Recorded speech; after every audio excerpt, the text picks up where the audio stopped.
आपने एक बार फिर से प्रभु मौका दिया। प्रभु थोड़ी देर और तेरी आत्मा में आराधना कर सके। प्रभु आपका धन्यवाद करते हैं। प्रभु कल से जो आपका पवित्र लोगों में आपका भय का कार्य शुरू हुआ प्रभु, ये दिन प्रतिदिन बढ़ता जाए प्रभु, और एक एक जन प्रभु इन आखिरी दिनों में प्रभु अपनी तैयारी को पूरा करे। प्रभु आपके श्रेष्ठ दास को एक बार फिर से आपके हाथ में प्रभु सौंप देते हैं। बड़ा अभिषेक के साथ प्रभु अपने दास को अपने हाथ में लेकर आप इस्तेमाल करिए, और हम में से प्रत्येक के साथ आप बोले, आप बात करें पिता, ताकि आज की आराधना आए हुए हर एक के लिए एक आशीष का कारण हो जाए पिता। प्रभु आपके दासों को आपके हाथ में सौंपते हुए ये प्रार्थना हम आपके पुत्र प्रभु यीशु मसीह के पवित्र नाम से मांग लेते हैं। Let us turn to Matthew chapter 10 verse 34 to 38. आइए हम आज सुबह के वचन अध्ययन के लिए मत्ती रचित सुसमाचार 10वां अध्याय 34 से 38वें वचन तक हम पढ़ें। आइए प्रभु ਦੇ वचन ਵਿੱਚੋਂ मत्ती ਦੀ अंजील ਉਸ ਦਾ 10 ਅਧਿਆय ਉਸ ਦੀ 34 ਆਇਤ ਤੋਂ ਲੈ ਕੇ 38 ਆਇਤ तक पढ़िए। Matthew chapter 10 verse 34 to 38. मत्ती रचित सुसमाचार 10वां अध्याय 34 से 38वें वचन तक। मत्ती ਦੀ अंजील ਉਸ ਦਾ 10 ਅਧਿਆय ਉਸ ਦੀ 34 ਆਇਤ ਤੋਂ ਲੈ ਕੇ 38 आयत तक। आपका माइक थोड़ा दूर रखना, शब्द क्लियर थोड़ा सा दूर। Think not that I am come to send peace on the earth. I came not to send peace but a sword. For I am come to set a man at variance against his father, and the daughter against her mother, and the daughter-in-law against her mother-in-law. And a man's foe shall be they of his own household.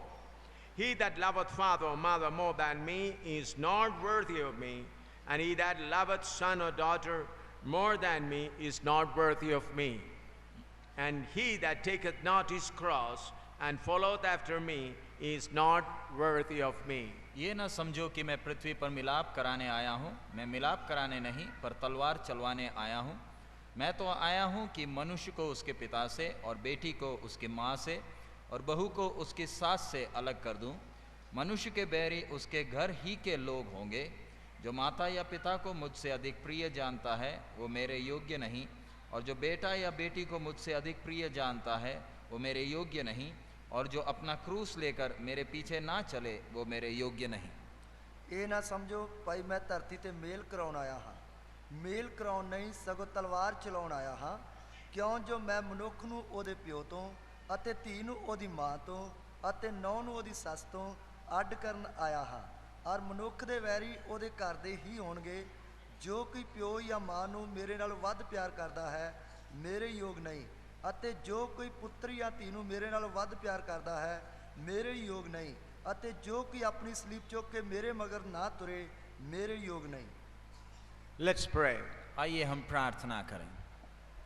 आइए प्रार्थना करिए।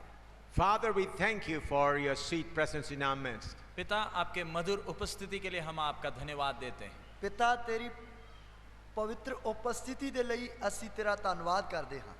Holy Spirit, you are the teacher. पवित्र आत्मा, आप हमारे शिक्षक हैं। ਪਵਿੱਤਰ ਆਤਮਾ ਤੂੰ ਸਾਡਾ ਅਧਿਆਪਕ ਹੈ। Holy Spirit, teach each and every one of us this morning. पवित्र आत्मा, आज सुबह के समय आप हम प्रत्येक को सिखाएं। ਪਵਿੱਤਰ ਆਤਮਾ ਅੱਜ ਸਵੇਰ ਦੇ ਸਮੇਂ ਸਾਨੂੰ ਹਰ ਇੱਕ ਨੂੰ ਤੂੰ ਸਿਖਾ। I rebuke every hindering spirit and command them to leave the hearts of the children of God so that they may understand the word of God. रुकावट पैदा करने वाली हर एक अंधकार की ताकत को यीशु मसीह के नाम में मैं आज्ञा देता हूं, प्रत्येक के हृदय और बुद्धि को छोड़ दे ताकि वे आजादी से परमेश्वर के वचन को समझ सकें। ਰੁਕਾਵਟ ਪਾਉਣ ਵਾਲੀ ਹਰ ਪ੍ਰਕਾਰ ਦੀ ਵਿਰੋਧੀ ਦੀ ਤਾਕਤ ਨੂੰ ਯਿਸੂ ਮਸੀਹ ਦੇ ਨਾਮ ਵਿੱਚ ਮੈਂ ਆਗਿਆ ਦੇਣਾ ਹਾਂ। ਹਰ ਇੱਕ ਵਿਅਕਤੀ ਦੀ ਬੁੱਧੀ ਮਨ ਨੂੰ ਛੱਡ ਦੇ ਤਾਂ ਕਿ ਉਹ ਆਜ਼ਾਦੀ ਦੇ ਨਾਲ ਪਰਮੇਸ਼ਰ ਦੇ ਵਚਨ ਨੂੰ ਸਿੱਖ ਸਕੇ। Father, glorify your son Jesus in our midst this morning. पिता, अपने पुत्र मसीह यीशु को हमारे बीच में आज सुबह के समय महिमामय कर। ਪਿਤਾ ਅੱਜ ਆਪਣੇ ਪੁੱਤਰ ਪ੍ਰਭੂ ਯਿਸੂ ਮਸੀਹ ਨੂੰ सुबह ਦੇ वक्त ਸਾਡੇ ਵਿੱਚ ਉੱਚਾ ਕਰ। In Jesus' name we pray. यीशु के मधुर नाम में हम मांगते हैं। ਯਿਸੂ ਮਸੀਹ ਦੇ ਮਿੱਠੇ ਨਾਮ ਵਿੱਚ ਮੰਗਦੇ ਹਾਂ। Amen. आमीन। Here, the Lord Jesus Christ says that I have not come to send peace on the earth. यहाँ पर प्रभु यीशु मसीह स्वयं कहते हैं, मैं इस संसार में मिलाप कराने नहीं आया हूँ। ਇੱਧਰ ਖੁਦ ਯਿਸੂ ਮਸੀਹ ਕਹਿ ਰਿਹਾ ਹੈ ਕਿ ਮੈਂ ਇਸ ਧਰਤੀ ਉੱਤੇ ਮੇਲ ਕਰਾਉਣ ਨਹੀਂ ਆਇਆ ਹਾਂ। But he says, I come to send a sword. परंतु वो कहते पर तलवार चलवाने आया हूं। ਸਗੋਂ ਕਿ ਉਹ ਕਹਿ ਰਿਹਾ ਕਿ ਮੈਂ ਤਲਵਾਰ ਚਲਾਉਣ ਆਇਆ ਹਾਂ। And verse 35 says, I come to set a man at variance against his father, against his mother, against his daughters and all. 35वें वचन में मैं तो आया हूं कि मनुष्य को उसके पिता से और बेटी को उसके माँ से और बहू को उसकी सास से अलग कर दूं। 35 वचन ਵਿੱਚ ਇਸ ਤਰ੍ਹਾਂ ਹੈ ਕਿਉਂ ਜੋ ਮੈਂ ਤਾਂ ਆਇਆ ਹੂੰ ਕਿ ਮਨੁੱਖ ਨੂੰ ਉਹਦੇ ਪਿਓ ਤੋਂ ਅਤੇ ਧੀ ਨੂੰ ਉਹਦੀ ਮਾਂ ਤੋਂ ਅਤੇ ਨੌਂ ਨੂੰ ਉਹਦੀ ਸੱਸ ਤੋਂ ਅੱਡ ਕਰ ਦੂੰ। And verse 36 says, and man's foes shall be they of his own household. 36वां वचन मनुष्य के बैरी उसके घर ही के लोग होंगे। 36 वचन ਵਿੱਚ ਮਨੁੱਖ ਦੇ ਵੈਰੀ ਉਹਦੇ ਘਰ ਦੇ ਹੀ ਹੋਣਗੇ। Luke chapter 12 verse 51 to 53. लूका रचित सुसमाचार 12वां अध्याय 51 से 53वां वचन तक। ਲੂਕਾ ਦੀ ਅੰਜੀਲ ਉਸ ਦਾ 12 ਅਧਿਆਇ ਉਸ ਦੀ 51 ਆਇਤ ਤੋਂ ਲੈ ਕੇ 53 ਆਇਤ ਤੱਕ। Luke chapter 12 verse 51 to 53. लूका 12वां अध्याय 51 से 53वां वचन तक। ਲੂਕਾ ਦੀ ਅੰਜੀਲ ਉਸ ਦਾ 12 ਅਧਿਆਇ ਉਸ ਦੀ 51 ਆਇਤ ਤੋਂ ਲੈ ਕੇ 53 ਆਇਤ ਤੱਕ। Suppose ye that I come to give peace on earth, I tell you nay, but rather division. For from henceforth there shall be 5 in one house divided, 3 against 2, and 2 against 3. The father shall be divided against the son, and the son against the father, the mother against the daughter, and the daughter against the mother, the mother-in-law against her daughter-in-law, and the daughter-in-law against her mother-in-law. क्या तुम समझते हो कि मैं पृथ्वी पर मिलाप कराने आया हूँ? मैं तुमसे कहता हूँ नहीं, वरन अलग कराने आया हूँ, क्योंकि अब से एक घर में 5 जन आपस में विरोध रखेंगे, 3 2 से और 2 3 से, पिता पुत्र से और पुत्र पिता के विरोध रखेगा, माँ बेटी से और बेटी माँ से, सास बहू से और बहू सास से विरोध रखेगी। ਕੀ ਤੁਸੀਂ ਸਮਝਦੇ ਹੋ ਭਾਈ ਮੈਂ ਧਰਤੀ ਤੇ ਮੇਲ ਕਰਾਉਣ ਆਇਆ ਹਾਂ? ਮੈਂ ਤੁਹਾਨੂੰ ਆਖਦਾ ਨਹੀਂ ਸਗੋਂ ਜੁਦਾਈ, ਕਿਉਂਕਿ ਇਦੋਂ ਅੱਗੇ ਇੱਕ ਘਰ ਦੇ 5 ਵਿੱਚ ਜੁਦਾਈ ਹੋਵੇਗੀ, 3 2 ਦੇ ਔਰ 2 3 ਦੇ ਵਿਰੁੱਧ ਉਹ ਅੱਡੋ ਅੱਡ ਹੋਣਗੇ, ਅਰਥਾਤ ਪਿਓ ਪੁੱਤ ਦੇ ਵਿਰੁੱਧ ਔਰ ਪੁੱਤਰ ਪਿਓ ਦੇ ਵਿਰੁੱਧ, ਮਾਂ ਧੀ ਦੇ ਵਿਰੁੱਧ ਔਰ ਧੀ ਮਾਂ ਦੇ ਵਿਰੁੱਧ, ਸੱਸ ਆਪਣੀ ਨੌਂ ਦੇ ਵਿਰੁੱਧ ਅਤੇ ਨੌਂ ਸੱਸ ਦੇ ਵਿਰੁੱਧ। Here also Jesus Christ says, I have not come to give peace. यहाँ पर भी प्रभु यीशु मसीह कहते हैं मैं इधर मिलाप कराने नहीं आया। ਇੱਧਰ ਵੀ ਪ੍ਰਭੂ ਯਿਸੂ ਮਸੀਹ ਕਹਿ ਰਿਹਾ ਕਿ ਮੈਂ ਮੇਲ ਮਿਲਾਪ ਕਰਾਉਣ ਨਹੀਂ ਆਇਆ। I have come to create divisions in the families. मैं परिवार के अंदर लोगों को अलग कराने आया हूँ। ਮੈਂ ਪਰਿਵਾਰ ਦੇ ਲੋਕਾਂ ਨੂੰ ਅੱਡੋ ਅੱਡ ਕਰਨ ਆਇਆ ਹਾਂ। Father against mother, mother against children, a division in the family. परिवार के अंदर अलग अलग कराने आया हूँ, पिता पुत्र से, पुत्र पिता से, माँ बेटी से, बेटी माँ से, सास बहू से। ਮੈਂ ਪਰਿਵਾਰ ਦੇ ਜੀਆਂ ਨੂੰ ਅੱਡ ਕਰਨ ਵਾਸਤੇ ਆਇਆ, ਨੌਂ ਨੂੰ ਸੱਸ ਤੋਂ, ਪਿਓ ਨੂੰ ਪੁੱਤ ਤੋਂ, ਭੈਣ ਨੂੰ ਭਰਾ ਤੋਂ ਅੱਡ ਕਰਨ ਆਇਆ ਹਾਂ। Again, Luke chapter 14 verse 26 and 27. लूका रचित सुसमाचार 14वां अध्याय 26 और 27वां वचन। ਲੂਕਾ ਦੀ ਅੰਜੀਲ ਉਸ ਦਾ 14 ਅਧਿਆਇ ਉਸ ਦੀ 26 ਤੇ 27 ਆਇਤ। Luke chapter 14 verse 26 and 27. लूका 14 उसका 26 और 27वां ਲੂਕਾ ਦੀ ਅੰਜੀਲ ਉਸ अध्याय। ਦਾ 14 ਅਧਿਆਇ ਉਸ ਦੀ 14 ਤੇ 26 और 27। If any man come to me and hate not his father and mother and wife and children and brethren and sisters, yea, and his own life also, he cannot be my disciple. And whosoever doth not bear his cross and come after me cannot be my disciple. यदि कोई मेरे पास आए और अपने पिता और माता और पत्नी और बच्चों और भाइयों और बहनों वरन अपने प्राण को भी अप्रिय ना जाने, तो वो मेरा चेला नहीं हो सकता। और जो कोई अपना क्रूस ना उठाए और मेरे पीछे ना आए, वो भी मेरा चेला नहीं हो सकता। ਜੇ ਕੋਈ ਮੇਰੇ ਕੋਲ ਆਏ ਔਰ ਆਪਣੇ ਪਿਓ ਅਤੇ ਮਾਂ ਅਤੇ ਤੀਵੀਂ ਅਤੇ ਬਾਲ ਬੱਚਿਆਂ ਤੇ ਭਾਈਆਂ ਤੇ ਭੈਣਾਂ ਨਾਲ ਸਗੋਂ ਆਪਣੀ ਜਾਨ ਨਾਲ ਵੀ ਵੈਰ ਨਾ ਰੱਖੇ, ਤਾਂ ਉਹ ਮੇਰਾ ਚੇਲਾ ਨਹੀਂ ਹੋ ਸਕਦਾ। ਜੋ ਕਿ ਆਪਣੀ ਸਲੀਬ ਚੁੱਕ ਕੇ ਮੇਰੇ ਮਗਰ ਨਾ ਆਵੇ, ਮੇਰਾ ਚੇਲਾ ਨਹੀਂ ਹੋ ਸਕਦਾ। I'm very sorry to tell you that some people do not understand the real meaning of this scripture. मुझे इस बात में खेद है, दुख है कि बहुत लोग हैं जिनको ये वचन यथार्थ में असलियत में समझ में नहीं आता। ਮੈਨੂੰ ਇਸ ਗੱਲ ਨੂੰ ਕਹਿਣ ਵਿੱਚ ਦੁੱਖ ਹੈ ਕਿ ਬਹੁਤ ਸਾਰੇ ਲੋਕ ਹਨ ਜਿਨ੍ਹਾਂ ਨੂੰ ਅਸਲੀਅਤ ਵਿੱਚ ਇਹ ਵਚਨ ਸਮਝ ਨਹੀਂ ਆਉਂਦਾ। One person who was working with us in Jammu, quoting the scriptures, taken some young men and ran away from Jammu. हमारे साथ सेवा करने वाला एक व्यक्ति इन्हीं वचनों को वचनों को लेते हुए कई लोगों को अपने साथ लेकर भाग गया। ਔਰ ਸਾਡੇ ਨਾਲ ਸੇਵਾ ਕਰਨ ਵਾਲਾ ਇੱਕ ਵਿਅਕਤੀ ਜੋ ਜੰਮੂ ਵਿੱਚ ਸੀ, ਇਹਨਾਂ ਵਚਨਾਂ ਨੂੰ ਲੈ ਕੇ ਕੁਝ ਲੋਕਾਂ ਨੂੰ ਆਪਣੇ ਨਾਲ ਲੈ ਕੇ ਭੱਜ ਗਿਆ। He taught these scriptures to some young people studying in the college or working, boys and girls, and created a great hatred in their hearts about their parents. यही वचनों को लेकर ये व्यक्ति ने कुछ नौजवान भाई बहनों के मन में वचनों को ऐसे घुसा डाला कि उन नौजवानों के अंदर अपने माँ बाप और रिश्तेदारों के प्रति इतना नफरत पैदा कर दिया। ਔਰ ਇਸੇ ਵਚਨ ਨੂੰ ਲੈ ਕੇ ਉਸ ਭਾਈ ਨੇ ਜੋ ਕੁਝ ਲੋਕਾਂ ਦੇ ਮਨ ਵਿੱਚ ਇਸ ਤਰ੍ਹਾਂ ਦੀਆਂ ਗੱਲਾਂ ਪਾ ਦਿੱਤੀਆਂ, ਘੁਸਾ ਦਿੱਤਾ ਕਿ ਉਹਨਾਂ ਦੇ ਅੰਦਰ ਅਸਲੀਅਤ ਵਿੱਚ ਆਪਣੇ ਮਾਂ ਪਿਓ ਦੇ ਲਈ ਨਫ਼ਰਤ ਆ ਗਈ। Taking from the scripture from Luke chapter 14, he started teaching them, hate your father, hate your mother, hate your brother, hate your sister. लूका 14 से इन वचनों को लेकर वो सिखाने लगे, अपने माँ बाप को, भाई बहनों सबसे आप नफरत करो। ਲੂਕਾ ਜੋ 14 ਅਧਿਆਇ ਵਿੱਚ ਜੋ ਵਚਨ ਇਹ ਪੜਿਆ ਹੈ, ਇਸ ਨੂੰ ਲੈ ਕੇ ਉਹ ਸਿਖਾਉਣ ਲੱਗਾ ਕਿ ਇਸ ਵਚਨ ਦੇ ਅਨੁਸਾਰ ਆਪਣੇ ਭੈਣ ਭਰਾਵਾਂ ਨੂੰ, ਮਾਂ ਪਿਓ ਨੂੰ ਨਫ਼ਰਤ ਕਰੋ। And he said, forsake your wife as I have forsaken my wife. और वो कहने लगा कि अपनी बीवियों को भी छोड़ दो जैसे मैंने भी अपनी बीवी को छोड़ दिया। ਕਹਿਣ ਲੱਗਾ ਕਿ ਆਪਣੀ ਪਤਨੀ ਨੂੰ ਵੀ ਛੱਡ ਦਿਓ ਜਿਸ ਤਰ੍ਹਾਂ ਮੈਂ ਵੀ ਆਪਣੀ ਪਤਨੀ ਛੱਡੀ ਹੋਈ ਹੈ। He took the young people to different places of India, and finally police caught them and brought them. और ये भाई इन भाई बहनों को लेकर भारत के भिन्न भिन्न जगहों में भागता छुपता रहा, आखिरी में पुलिस ने उनको पकड़ लिया। तो ਇਹ ਭਾਈ ਕੁਝ ਲੋਕਾਂ ਨੂੰ ਲੈ ਕੇ ਭਾਰਤ ਦੀਆਂ ਵੱਖ-ਵੱਖ ਥਾਵਾਂ ਤੇ ਆਪਣੇ ਆਪ ਨੂੰ ਲੁਕੋ ਕੇ ਤੁਰਦਾ ਫਿਰਦਾ ਰਿਹਾ, ਪਰ ਆਖਿਰ ਵਿੱਚ ਪੁਲਿਸ ਨੇ ਉਸ ਨੂੰ ਫੜ ਲਿਆ।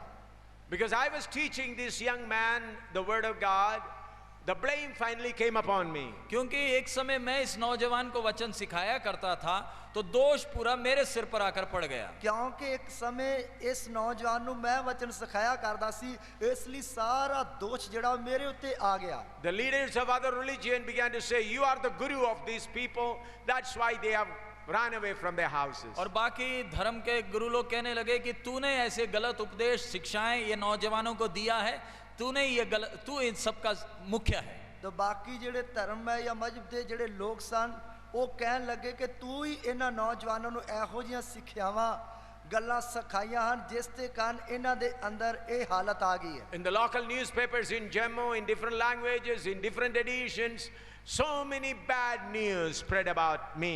जम्मू में और जम्मू कश्मीर के समाचार पत्रों में मेरे विरोध में कितनी उल्टी सीधी बातें लिखी गई। तो जम्मू ਦੇ ਵਿੱਚ ਜਿੰਨੇ ਵੀ ਸਮਾਚਾਰ ਪੱਤਰ ਹਨ, ਉਹਨਾਂ ਦੇ ਵਿੱਚ ਮੇਰੇ ਵਿਰੋਧ ਵਿੱਚ ਕਿੰਨੀਆਂ ਉਲਟੀਆਂ ਗੱਲਾਂ ਜਿਹੜੀਆਂ ਉਹ ਲਿਖੀਆਂ ਗਈਆਂ।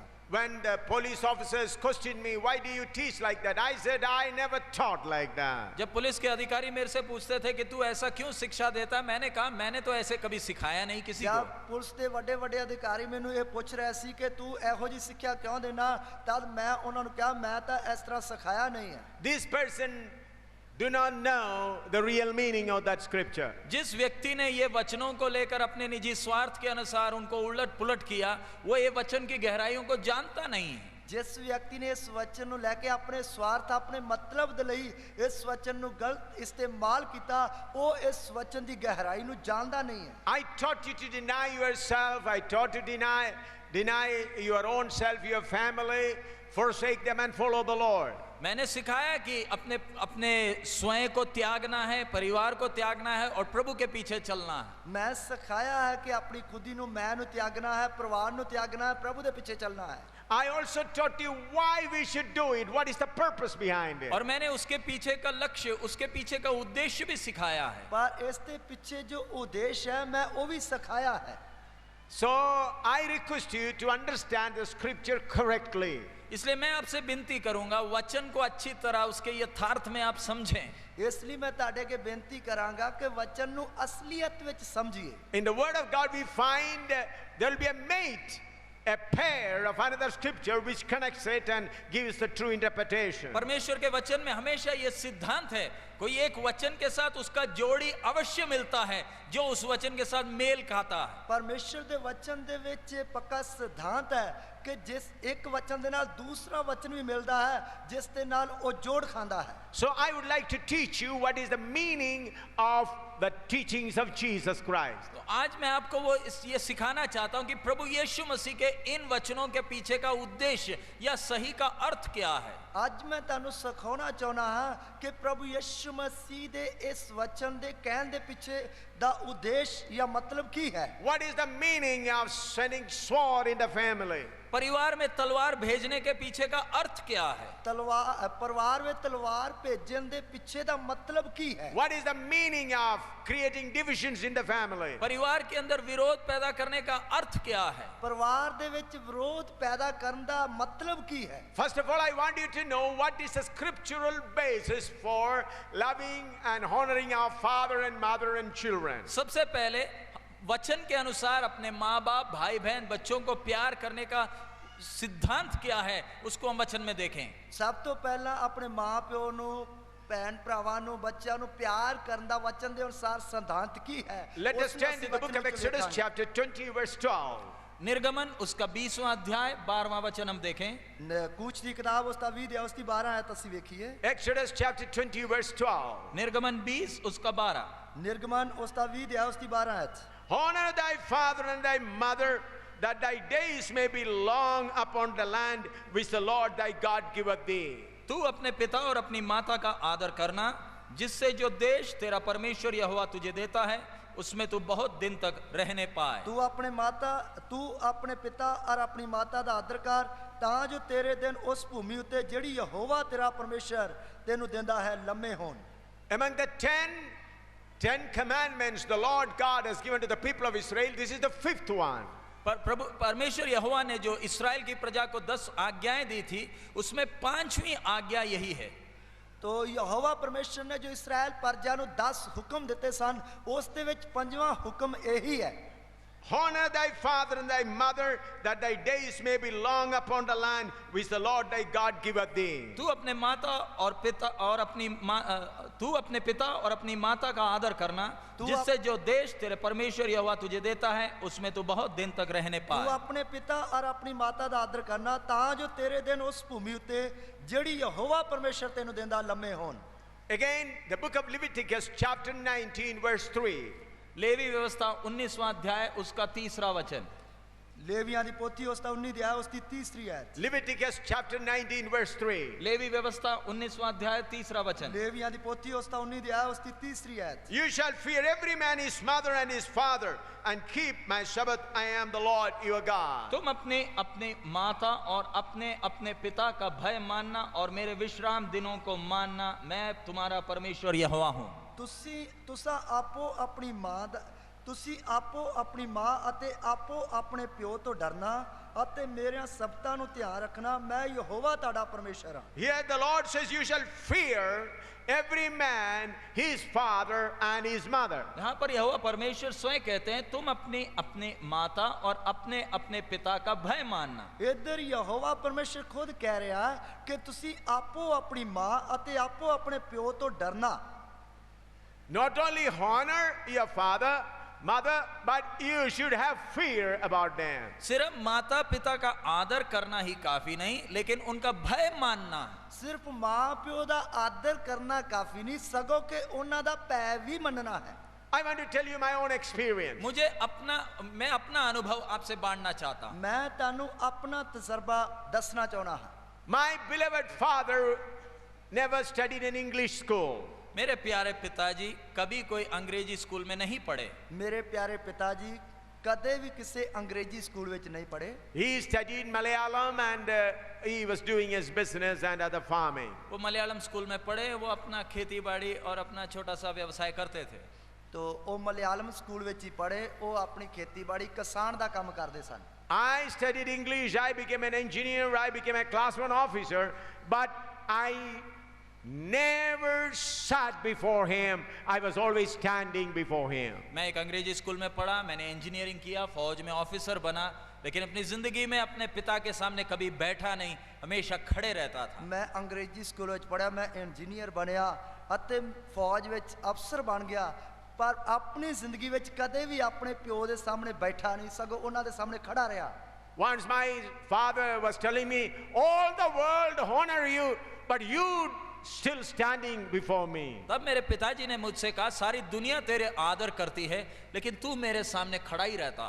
तद मेरे पिताजी ने मैनू कहा कि सारी दुनिया तेरा आदर करती है, पर तू तो मेरे सामने खड़ा ही रहता है। Then my father with tears said, I am glad you follow the word of God. तब आंसुओं के साथ मेरे पिता ने कहा, मैं खुश हूं तू परमेश्वर के वचन को पूरा मानता। तद मेरे पिता ने अंजू वहांदे हुए कहा कि मैं खुश हां कि तू परमेश्वर दी आज्ञा दा पालन करता है। Here the word of God says, honor your father and have fear.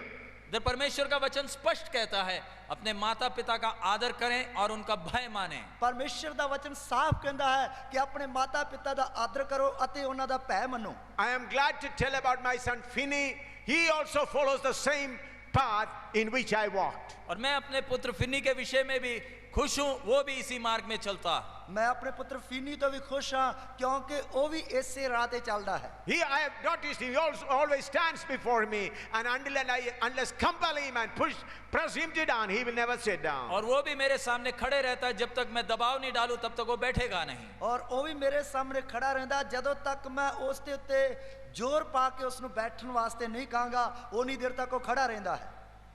Forsake your father and mother, deny your father and mother. Taking that scripture, I understand so many lawlessness have come among the believers' family. मुझे मालूम है यही वचन जो नए नियम में है, अपने माता पिता को त्यागना, ये वचन को लेकर आजकल कलीसिया में बहुत ही उल्टे सीधे आदतें आ गई विश्वासियों में। तो जो असी नवे नियम विच यही वचन पढ़िया है कि अपने मां प्यो नू त्यागना, इस वचन नू लैके कलीसिया विच बहुत उल्टियां टेढ़ियां गल्लां आ गईयां हन। Whether your father is a believer or unbeliever, it is the word of God. You should honor him and you have fear about him in your heart. आपके पिता विश्वास में हैं या नहीं हैं, परमेश्वर का वचन स्पष्ट आज्ञा देता है कि आपने उनका भय मानना है और आपने उनका आदर करना। ताडे पिताजी चाहे विश्वासी है या नहीं है, लेकिन परमेश्वर दा वचन स्पष्ट आज्ञा देता है कि तुसी उसका आदर करना, नाल भय मनना है। Many believers think, oh, my father is an idol worshipper. I follow Jesus Christ, so I don't bother him.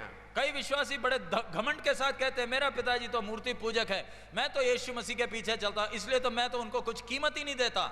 और बड़े कई विश्वासी बड़े कमांड दे नाल कहंदे हन कि मेरे पिताजी तो मूर्ति पूजा करदे हन, मैं तो यीशु मसीह दे मगर चलदा हां, इसलिए मैं तो उन्हां नू कोई कीमत ही नहीं देंदा। Here the word again says, you shall fear every man his mother and father. इधर वचन स्पष्ट करता है, तुम अपने अपनी माता और अपने अपने पिता का भय मानना। इधर वचन साफ कहंदा कि तू अपनी अपनी मां दा अते आपो अपने प्यो दा डर मनना। Whether he is a drunkard, where he is a bad man, where he is an unbeliever, as a believer you should have fear and honor to your father and mother. आपके पिता का चरित्र कैसा भी हो, चाहे वो शराबी हो, चाहे कुछ भी करता हो, परमेश्वर का वचन आप विश्वासी के लिए स्पष्ट आज्ञा देता है, आपने उनका आदर मानना है, आपने उनका भय रखना।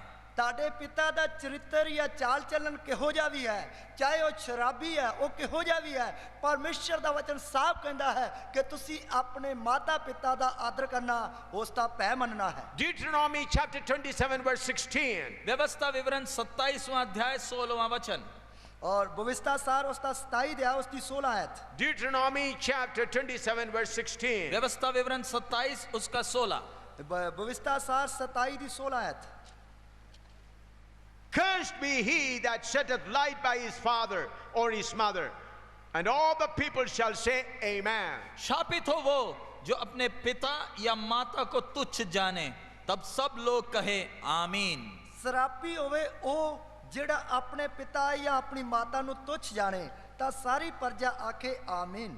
I want you to all read that scripture loudly now. मैं चाहूंगा जिन किसी के पास बाइबल है सब वो वचन निकाले, व्यवस्था विवरण 27 उसका 16, और हम सब जोर से अपनी अपनी भाषाओं में वो वचन को पढ़ेंगे। मैं चाहूंगा कि जिस जिसते कोल बाइबल हो अपनी अपनी बाइबल कढे अते व्यवस्था सार 27 दी 16 आयत जो ਆਪਾਂ ਸਭ ਮਿਲ ਕੇ ਪੜ੍ਹੀਏ ਉੱਚੀ ਉੱਚੀ ਆਵਾਜ਼ ਨਾਲ। I read once, then afterwards you will read all in your language. मैं पहले पढ़ूंगा, उसके बाद आप लोग सब एक साथ जोर से ये वचन पढ़ेंगे। ਮੈਂ ਪਹਿਲਾਂ ਪੜਾਂਗਾ, ਉਸ ਤੋਂ ਬਾਅਦ ਤੁਸੀਂ ਸਾਰਿਆਂ ਨੇ ਮਿਲ ਕੇ ਉੱਚੀ ਆਵਾਜ਼ ਦੇ ਨਾਲ ਪੜਨਾ ਹੈ। Cursed be he that sheddeth light by his father or his mother, and all the people shall say, Amen. आइए हम मिलकर सब ये वचन को पढ़ें। ਆइए ਅਸੀਂ ਮਿਲ ਕੇ पढ़िए। शापित हो वो जो अपने पिता या माता को तुच्छ जाने, तुच्छ जाने ता सारी तब सब लोग कहे आमीन। So you cannot think light of your father and your mother. सो आपको आपके माता या पिता के विषय को हल्का नहीं समझना है। ਤੁਸੀਂ ਆਪਣੇ ਮਾਤਾ ਜਾਂ ਪਿਤਾ ਦੇ ਬਾਰੇ ਜੋ ਵਿਸ਼ਾ ਹੈ ਉਸ ਨੂੰ ਹਲਕਾ ਨਹੀਂ ਸਮਝਣਾ ਹੈ। Your father may be an uneducated man.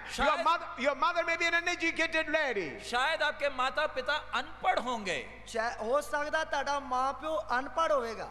They may not know how to wear clothes. शायद उनको अच्छी तरह कपड़ा पहनना भी नहीं आता होगा। ਹੋ ਸਕਦਾ ਉਹਨਾਂ ਨੂੰ ਚੰਗੀ ਤਰ੍ਹਾਂ ਕੱਪੜੇ ਪਾਉਣੇ ਵੀ ਨਹੀਂ ਆਉਂਦੇ ਹੋਣਗੇ। But looking at their condition, if you think little of them, you are cursed.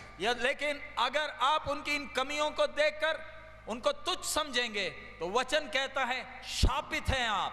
ਜੇਕਰ ਤੁਸੀਂ ਉਹਨਾਂ ਦੀਆਂ ਕਮੀਆਂ ਘਟੀਆਂ ਨੂੰ ਵੇਖ ਕੇ ਉਹਨਾਂ ਨੂੰ ਤੁੱਛ ਸਮਝੋਗੇ ਤੇ ਵਚਨ ਕਹਿੰਦਾ ਕਿ ਤੁਸੀਂ ਸਰਾਪੀ ਹੋਵੋਗੇ। Proverbs chapter 30 verse 17. नीति वचन 30 उसका 17वां वचन। नीति वचन ਕਹਾਵਤਾਂ ਉਸ ਦਾ 30 ਹੈ, ਉਸ ਦੀ 17 ਆਇਤ। Proverbs chapter 30 verse 17. नीति वचन 30वां अध्याय उसका 17वां वचन। ਕਹਾਵਤਾਂ ਉਸ ਦਾ 30 ਹੈ, ਉਸ ਦੀ 17 ਆਇਤ। The eye that mocketh at his father and despised to obey his mother, the ravens of the valley shall pick it out, and the young eagle shall eat it.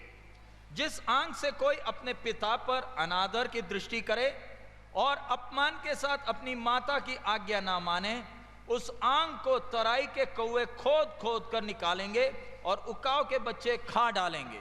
ਜਿਹੜੀ ਅੱਖ ਪਿਓ ਦੀ ਹਾਸੀ ਕਰਦੀ ਅਤੇ ਆਪਣੀ ਮਾਂ ਦੀ ਆਗਿਆਕਾਰੀ ਨੂੰ ਤੁੱਛ ਜਾਣਦੀ ਹੈ, ਵਾਦੀ ਦੇ ਕਾਉ ਉਹਨੂੰ ਪੁੱਟ ਕੱਢਣਗੇ ਅਤੇ ਗਿਰਜਾਂ ਦੇ ਬੱਚੇ ਉਹਨੂੰ ਖਾ ਜਾਣਗੇ। Here it says, the eye that mocketh at his father and despised to obey his mother, the ravens of the valley shall pick it out. वचन कितना स्पष्ट है। जिस आंख से कोई अपने पिता या पिता पर अनादर की दृष्टि करे और अपमान के साथ अपनी माता की आज्ञा ना माने, उस आंख को तराई के कौवे खोद खोद कर निकालेंगे और उकाव के बच्चे खा डालेंगे। वचन कितना साफ कह रहा कि ਜਿਹੜੀ ਅੱਖ ਪਿਓ ਦੀ ਹਾਸੀ ਕਰਦੀ ਅਤੇ ਆਪਣੀ ਮਾਂ ਦੀ ਆਗਿਆਕਾਰੀ ਨੂੰ ਤੁੱਛ ਜਾਂਦੀ ਹੈ, ਵਾਦੀ ਦੇ ਕਾਉ ਉਹਨੂੰ ਪੁੱਟ ਕੱਢਣਗੇ ਅਤੇ ਗਿਰਜਾਂ ਦੇ ਬੱਚੇ ਉਹਨੂੰ ਖਾ ਜਾਣਗੇ।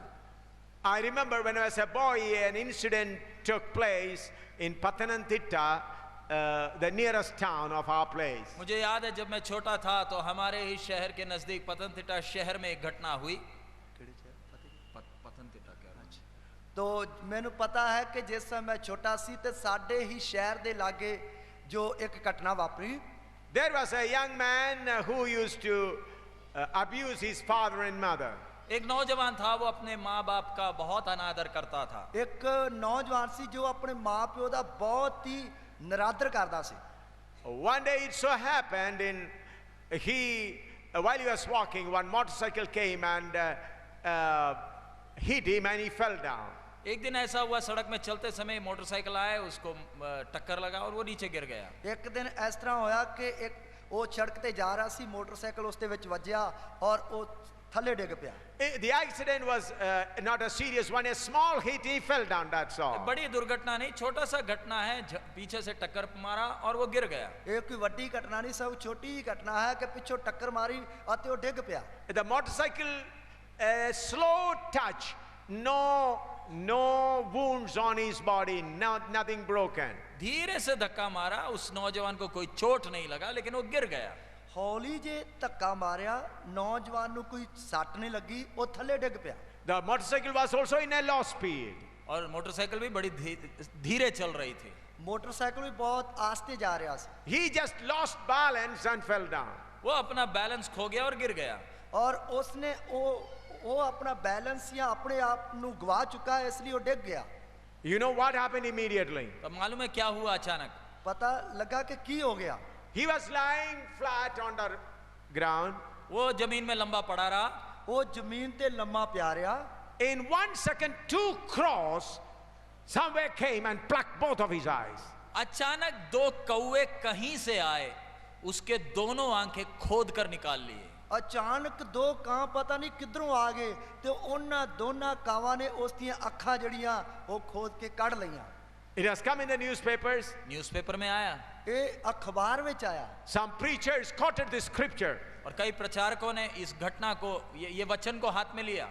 ਔਰ ਕਈ ਪ੍ਰਚਾਰਕਾਂ ਨੇ ਇਸ ਵਚਨ ਨੂੰ ਆਪਣੇ ਹੱਥ ਵਿੱਚ ਲਿਆ। He was a boy always against his father and mother. ये एक नौजवान था जो हमेशा अपने माँ बाप का अनादर करता था। ਇੱਕ ਨੌਜਵਾਨ ਸੀ ਜੋ ਹਮੇਸ਼ਾ ਆਪਣੇ ਮਾਂ ਪਿਓ ਨੂੰ ਤੁੱਛ ਜਾਣਦਾ ਸੀ। See, due to the accident, nothing happened to him. उस एक्सीडेंट के द्वारा उसके शरीर में तो कोई चोट नहीं लगा। ਉਸ ਦੁਰਘਟਨਾ ਦੇ ਦੁਆਰਾ ਉਸਦੇ ਸਰੀਰ ਦੇ ਉੱਤੇ ਕੋਈ ਸੱਟ ਨਹੀਂ ਵੱਜੀ। He lost his balance and slowly fell down like that. वो बैलेंस खो गया, नीचे गिरा, लंबा पड़ गया। ਉਹ ਆਪਣੇ ਆਪ ਨੂੰ ਸੰਭਾਲ ਨਹੀਂ ਸਕਿਆ, ਥੱਲੇ ਡਿੱਗ ਪਿਆ, ਲੰਮਾ ਪੈ ਗਿਆ। Immediately 2 crows came and plucked his eyes. तुरंत 2 कौवे कहीं से आए, दोनों आंख खोद कर निकाल गए। ਔਰ ਇੱਕਦਮ 2 ਕਾਂ ਜਿਹੜੇ ਪਤਾ ਨਹੀਂ ਕਿੱਧਰੋਂ ਆਏ ਜਿਨ੍ਹਾਂ ਨੇ ਚੁੰਝਾਂ ਮਾਰ ਕੇ ਉਸ ਦੀਆਂ ਅੱਖਾਂ ਨੂੰ ਕੱਢ ਲਿਆ। So if you do not honor your father and mother, that will be your condition. यदि आप भी अपने माँ बाप का आदर नहीं करेंगे तो आपके लिए भी यही रखा हुआ है। ਜੇਕਰ ਤੁਸੀਂ ਵੀ ਆਪਣੇ ਮਾਂ-ਪਿਓ ਦਾ ਆਦਰ ਨਹੀਂ ਕਰੋਗੇ, ਭੈ ਨਹੀਂ ਮੰਨੋਗੇ ਤੇ ਤੁਹਾਡੇ ਲਈ ਵੀ ਇਹੀ ਹਾਲਤ ਹੋਵੇਗੀ। Isaiah 45 verse 10. यशायाह 45 उसका 10वां वचन। ਯਸ਼ਾਇਆ 45 ਦੀ 10 ਹੈ। Isaiah 45 verse 10. यशायाह 45 उसका 10। ਯਸ਼ਾਇਆ 45 ਦੀ 10 ਹੈ। Woe unto him that saith unto his father, what begettest thou? Or to the woman, what hast thou brought forth? हाय उस पर जो अपने पिता से कहे तू क्या जन्माता है, और माँ से कहे तू किसकी माता है। ਹਾਏ ਉਹਦੇ ਉੱਤੇ ਜੋ ਕਿਸੇ ਪਿਓ ਨੂੰ ਆਖਦਾ ਹੈ ਤੂੰ ਕਾਸ ਨੂੰ ਜਨਮ ਦਿੰਦਾ ਹੈ, ਜਾਂ ਕਿਸੇ ਤੀਵੀ ਨੂੰ ਤੈਨੂੰ ਕਾਹਦੀਆਂ ਪੀੜਾਂ ਲੱਗੀਆਂ ਹਨ। That means a person say, what are you producing? Whom are you fathering? उसका मतलब एक व्यक्ति अपने माँ बाप से कहता है तुमने किसको पैदा किया, तुम पैदा क्या करते हो। तो ਇਸ ਦਾ ਮਤਲਬ ਇਹ ਹੈ ਕਿ ਇੱਕ ਵਿਅਕਤੀ ਆਪਣੇ ਮਾਂ-ਪਿਓ ਨੂੰ ਕਹਿੰਦਾ ਹੈ ਕਿ ਤੁਸੀਂ ਮੈਨੂੰ ਕਾਹਦੇ ਵਾਸਤੇ ਜਨਮ ਦਿੱਤਾ, ਕਾਹਦੇ ਲਈ ਪੈਦਾ ਕੀਤਾ ਹੈ। Whom are you giving birth? तुम किसको जन्म देते हो। ਤੁਸੀਂ ਕਿਹਨੂੰ ਜਨਮ ਦਿੰਦੇ ਹੋ। The word of God says, woe to such people. और वचन कहता है हाय उन व्यक्तियों पर। वचन कहता हाय ऐसे व्यक्ति उत्ते। What Jesus says. प्रभु यीशु मसीह क्या कहते हैं। प्रभु यीशु मसीह की कहता है। Matthew chapter 15 verse 4. मत्ती 15 उसका 4। मत्ती 15 दी 4 है। Matthew chapter 15 verse 4. मत्ती रचित सुसमाचार 15वां अध्याय उसका 4था वचन। मत्ती दी अंजील उसका 15 अध्याय उसकी 4 है। For God commanded saying, honor thy father and mother, and he that curseth father or mother, let him die the death. क्योंकि परमेश्वर ने कहा है अपने पिता और अपनी माता का आदर करना, और जो कोई पिता या माता को बुरा कहे वो मार डाला जाए। क्यों जो परमेश्वर ने फरमाया कि अपने पिता अते अपनी माता दा आदर कर, अते जेड़ा पिता या माता नु मंदा बोले वो जानों मारिया जावे। See what Jesus says. प्रभु यीशु मसीह क्या कहते हैं। प्रभु यीशु मसीह की कहता है। For God commanded saying, honor thy father and mother, and he that curseth father or mother, let him die the death. क्योंकि परमेश्वर ने कहा है अपने पिता और अपनी माता का आदर करना, और जो कोई पिता या माता को बुरा कहे वह मार डाला जाए। क्योंकि परमेश्वर ने आख्या तुसी अपने माता पिता का आदर करना, अते जो कि अपने माता पिता नु मंदा बोले वो जानों मारिया जाए। What Paul says, Apostle Paul says. प्रेरित पौलुस क्या कहते हैं। रसूल पौलुस की कहता है। Ephesians chapter 6 verse 1 to 3. एफेसियों की पत्री 6 अध्याय 1 2 3। अफसियों की पत्री उसका 6 अध्याय उसकी 1 ते 2 है। 3। Ephesians chapter 6 verse 1 to 3. एफेसी 6 अध्याय उसका पहला दूसरा तीसरा वचन। और अफसियों की पत्री उसका 6 अध्याय उसकी पहली दूसरी तीसरी है। Children, obey your parents in the Lord, for this is right. Honor thy father, mother, which is the commandment with the promise, that it may be well with thee, and thou mayest live long on the earth. हे बालको, प्रभु में अपने माता पिता के आज्ञाकारी बनो, क्योंकि वह उचित है। अपने माता और पिता का आदर कर, यह पहली आज्ञा है जिसके साथ प्रतिज्ञा भी है कि तेरा भला हो और तू धरती पर बहुत दिन जीवित रहे। हे बालको, तुसी प्रभु विच अपने मापियां दे आज्ञाकार हो, क्यों जो ये धर्म दी गल है। ਤੂੰ ਆਪਣੇ ਮਾਂ ਪਿਓ ਦਾ ਆਦਰ ਕਰ ਭਾਈ ਤੇਰਾ ਭਲਾ ਹੋਏ ਔਰ ਧਰਤੀ ਉਤੇ ਤੇਰੀ ਉਮਰ ਲੰਬੀ ਹੋਵੇ। ਇਹ ਵਾਅਦੇ ਨਾਲ ਪਹਿਲਾ ਹੁਕਮ ਹੈ। So in the doctrines of the New Testament, it is clearly mentioned that honor your father and mother. नए नियम के उपदेशों में स्पष्ट लिखा है कि एक व्यक्ति ने अपने माता पिता का आदर करना। ਨਵੇਂ ਨੇਮ ਦੇ ਉਪਦੇਸ਼ਾਂ ਵਿੱਚ ਇਹ ਸਾਫ਼ ਲਿਖਿਆ ਹੈ ਇੱਕ ਵਿਅਕਤੀ ਨੇ ਆਪਣੇ ਮਾਤਾ ਪਿਤਾ ਦਾ ਆਦਰ ਕਰਨਾ ਹੈ। It is the doctrine of the Church of God to honor father and mother. कलीसिया का मुख्य उपदेशों में से एक है एक व्यक्ति ने अपने माता पिता का आदर करना। ਕਲੀਸਿया ਦੇ ਉਪਦੇਸ਼ਾਂ ਵਿੱਚ ਇੱਕ ਉਪਦੇਸ਼ ਹੈ ਇੱਕ ਵਿਅਕਤੀ ਨੇ ਆਪਣੇ ਮਾਂ ਪਿਓ ਦਾ ਆਦਰ ਕਰਨਾ ਹੈ। Colossians chapter 3 verse 20. कोलोसी उसका 3 अध्याय 20वां वचन। ਕੁਲਸੀਆਂ ਦੇ ਪੱਤਰੀ ਉਸ ਦਾ ਤੀਸਰਾ ਅਧਿਆਇ ਉਸ ਦੀ 20 ਹੈ। Colossians 3:20. कोलोसी 3 अध्याय 20वां वचन। ਕੁਲਸੀਆਂ ਦੀ ਪੱਤਰੀ 3 ਦੀ 20 ਹੈ। Children, obey your parents in all things, for this is well pleasing unto the Lord. हे बालकों, सब बातों में अपने अपने माता पिता की आज्ञा का पालन करो क्योंकि प्रभु इससे प्रसन्न होता है। हे ਬਾਲਕੋ ਤੁਸੀਂ ਸਭਨੀ ਗੱਲੀ ਆਪਣੇ ਮਾਪਿਆਂ ਦੀ ਆਗਿਆਕਾਰੀ ਕਰੋ ਕਿਉਂ ਜੋ ਪ੍ਰਭੂ ਵਿੱਚ ਇਹ ਗੱਲ ਮਨ ਪਾਉਂਦੀ ਹੈ। Here it says, children, obey your parents in all things, for this is well pleasing unto the Lord. हे बालकों, सब बातों में अपने अपने माता पिता की आज्ञा का पालन करो क्योंकि प्रभु इससे प्रसन्न होता है। हे ਬਾਲਕੋ ਤੁਸੀਂ ਸਭਨਾ ਗੱਲਾਂ ਵਿੱਚ ਆਪਣੇ ਮਾਪਿਓ ਦਾ ਆਦਰ ਮਾਂ ਪਿਓ ਦੀ ਆਗਿਆ ਦਾ ਪਾਲਨ ਕਰੋ ਕਿਉਂਕਿ ਪ੍ਰਭੂ ਇਸ ਤੋਂ ਖੁਸ਼ ਹੁੰਦਾ ਹੈ। 1 Timothy chapter 5 verse 4. पहला तिमोथी 5वां अध्याय 4था वचन। ਪਹਿਲਾ ਤਮੋਥੀਅਸ 5 ਅਧਿਆਇ ਉਸ ਦੀ 4 ਆਇਤ। 1 Timothy chapter 5 verse 4. पहला तिमोथी 5वां अध्याय 4था वचन। ਪਹਿਲਾ ਤਮੋਥੀਅਸ ਉਸ ਦਾ 5 ਅਧਿਆਇ ਉਸ ਦੀ 4 ਆਇਤ। But if any widow have children or nephews, let them learn first to shew piety at home and to requite their parents, for that is good and acceptable before God. यदि किसी विधवा के बच्चे या नाती पोते हो तो वे पहले अपने ही घराने के साथ भक्ति का वर्ताव करना और अपने माता पिता आदि को उनका हक देना सीखे क्योंकि ये परमेश्वर को भाता है। ਪਰ ਕਿਸੇ ਵਿਧਵਾ ਦੇ ਬਾਲਕ ਅਥਵਾ ਪੋਤਰੇ ਦੋਤਰੇ ਹੋਣ ਤਾਂ ਉਹ ਪਹਿਲਾਂ ਆਪਣੇ ਘਰਾਣੇ ਨਾਲ ਧਰਮ ਕਮਾਉਣ ਅਤੇ ਆਪਣੇ ਮਾਪਿਆਂ ਦਾ ਹੱਕ ਅਦਾ ਕਰਨ ਕਿਉਂ ਜੋ ਪਰਮੇਸ਼ਰ ਦੇ ਹਜ਼ੂਰ ਇਹੋ ਪ੍ਰਵਾਨ ਹੈ। It is very clearly written that you should serve your father and mother and do whatever you should do for them. इधर स्पष्ट लिखा है आपने अपने माता पिता की सेवा करना है और जो जो आपका जिम्मेवारी है उसको पूरा का पूरा निभाना है। ਇੱਧਰ ਸਾਫ਼ ਲਿਖਿਆ ਹੈ ਕਿ ਤੁਸੀਂ ਆਪੋ ਆਪਣੇ ਮਾਤਾ ਪਿਤਾ ਦੀ ਸੇਵਾ ਕਰਨੀ ਅਤੇ ਜੋ ਜੋ ਤੁਹਾਡੀ ਜ਼ਿੰਮੇਵਾਰੀ ਹੈ ਉਸ ਨੂੰ ਪੂਰੀ ਤਰ੍ਹਾਂ ਨਿਭਾਉਣਾ ਹੈ। Your father and mother brought you up and given you education. आपके माता पिता ने बहुत कष्ट उठाकर आपका पालन पोषण किया और आपको शिक्षा दी। ਤੁਹਾਡੇ ਮਾਂ ਪਿਓ ਨੇ ਬਹੁਤ ਹੀ ਕਸ਼ਟ ਸਹਿੰਦੇ ਹੋਏ ਤੁਹਾਡਾ ਪਾਲਨ ਪੋਸ਼ਣ ਕੀਤਾ ਤੁਹਾਨੂੰ ਸਿੱਖਿਆ ਦਿੱਤੀ। And you got a good job. और आपको एक अच्छी नौकरी मिली। ਫਿਰ ਤੁਹਾਨੂੰ ਅੱਛੀ ਨੌਕਰੀ ਮਿਲੀ। You accepted Jesus Christ, taken water baptism and became a member of the Church of God. आपने प्रभु यीशु मसीह को जीवन दिया, बपतिस्मा लिया और कलीसिया के अंग बन गए। ਤੁਸੀਂ ਪ੍ਰਭੂ ਯਿਸੂ ਮਸੀਹ ਨੂੰ ਕਬੂਲ ਕੀਤਾ ਬਪਤਿਸਮਾ ਲਿਆ ਜੀਵਨ ਦਿੱਤਾ ਇਸ ਲਈ ਕਲੀਸਿਆ ਦੇ ਅੰਗ ਬਣ ਗਏ। Your parents are continuing to be idol worshippers. आपके माता पिता फिर भी मूर्ति पूजक ही रहे। ਤੁਹਾਡੇ ਮਾਤਾ ਪਿਤਾ ਫਿਰ ਵੀ ਮੂਰਤੀ ਪੂਜਕ ਹਨ। Then what you should do? तब आपने करना क्या है? ਫਿਰ ਤੁਸੀਂ ਕਰਨਾ ਕੀ ਹੈ? From your salary you should give maximum to your parents and fulfill your responsibility. आपने अपनी तनख्वाह से ज्यादा हिस्सा अपने माँ बाप को देकर अपना जिम्मेवारी पूरा करना है। ਤੁਸੀਂ ਆਪਣੀ ਤਨਖਾਹ ਦਾ ਜ਼ਿਆਦਾ ਹਿੱਸਾ ਆਪਣੇ ਮਾਂ ਪਿਓ ਨੂੰ ਦੇ ਕੇ ਆਪਣੀ ਜ਼ਿੰਮੇਵਾਰੀ ਨੂੰ ਪੂਰਾ ਕਰਨਾ ਹੈ।